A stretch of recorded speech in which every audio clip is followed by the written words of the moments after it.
الكل، عامله ايه؟ الرقم غلط يا استاذ. هو انا قلت مين اللي معايا الاول ولا سالت على حاجه؟ ازاي حضرتك؟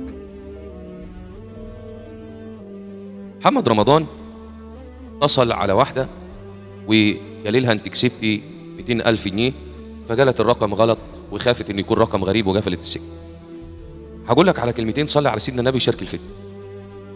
لو اجتمعوا اهل الارض جميعا من انس وجن عشان يقطعوا عنك رزق او يضروك بشيء فلن يضروك الا بامر من الله عز وجل.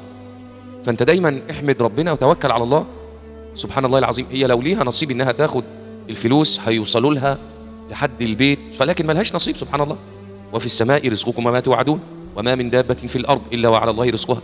فانت ما تقلقش على الرزق، ليك نصيب في جنيه هتاخده بالحلال، ما تستعجلش وتروح تنصب على حد لا، نصيبك هتاخده، مش هتاخد اكتر من حقك.